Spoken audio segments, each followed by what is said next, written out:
New York City now. Geithner got some tough questions yesterday in Washington as the guy considered one of the chief architects of the original bank bailout plan. By the way, he was right in the middle of all of this for the past year and a half. Not this guy. This is Barney Frank. He was too. And now we're hearing concerns that this entire bailout has become highly politicized.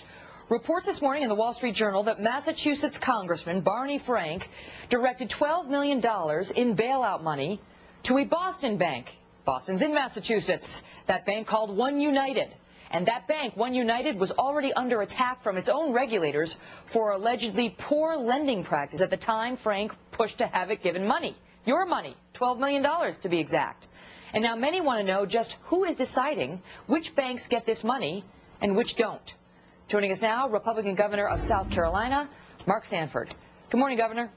Hey, how are you? I'm doing fine, thanks. All right, so this is a rather explosive report suggesting that Barney Frank pushed to get this bank money, $12 million of taxpayer money, when, and I just want to get the reporting right, number one, the bank had already seen most of its capital evaporate.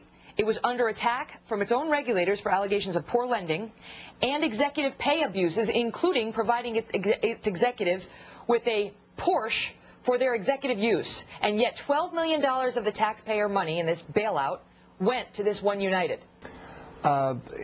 Tragic for all of us as taxpayers, but not surprising. I mean, anybody who believes that you will get the politics out of money that is controlled in Washington is not a student of what goes on in Washington.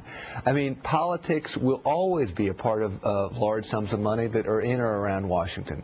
And I suspect that this is just the tip of the iceberg.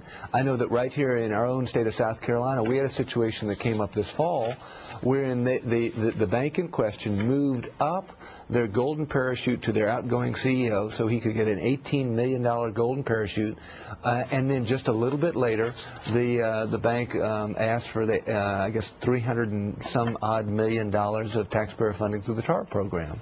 I think you're going to see a lot of stories like this. I think they're deeply troubling, and the interesting part of this story is that Barney Frank, who's been writing many of the rules on this, is in fact the one asking for the money. Right, and he included, as we now find out, a specific line in the TARP provision, the provision that gave the banks access to the $700 billion that would protect this particular bank. And let me ask you, Governor, because apparently Barney Frank defends the decision. He says this bank is the state's only financial institution owned by African Americans. He said, I quote, "I thought it would have been a social tragedy if the one minority bank in Massachusetts that has been working so hard and had been overextended into the housing market was to be wiped out by a federal action, namely what happened with Fannie and Freddie." Now, I mean, is that the right criteria to be using, whether it would be a social tragedy for the bank to go under? Two different things there. The problem is multiply those comments times 435, because you got 435 members of the House and you got another 100 senators on top of that. So really multiply it times 535. And those are the number of different folks who are going to come and make very similar arguments based on a bank in their district or a bank in their state.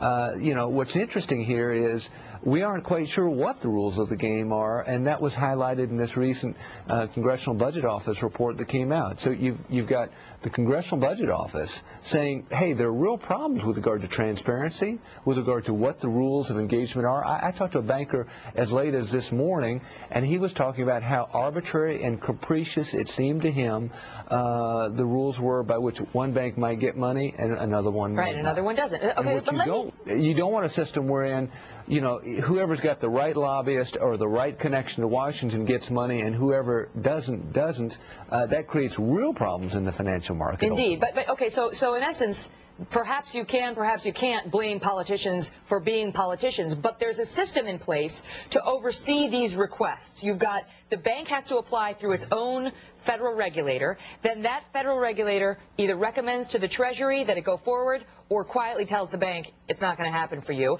And then once they make that recommendation to the Treasury, if there's any uncertainty, it sends the request to a panel of federal regulators. So there could be at least 3 layers before the bank gets the money. So how does a bank like this one get $12 million under these circumstances? Apparently the system not working. Well, and again, that's why it's the same way that a bank here in South Carolina, even though there are clear limits on executive compensation, just arranged the timing such that they moved up the executive compensation. The guy got the $18 million outrageous parachute, and then they went on to get the $300 million worth of taxpayer money. What do we do, Governor? I suspect that... what do we do? Yeah. We hang on real tight, because I think this storm is, one, going to get a lot worse, and a lot of the things that we're doing in Washington now are going to make it worse, because a problem that was created by too much debt will never be answered by adding yet more debt, and a problem that was created in many ways by a lack of transparency will never be cured by a bailout formula or a TARP system that is by its nature not transparent.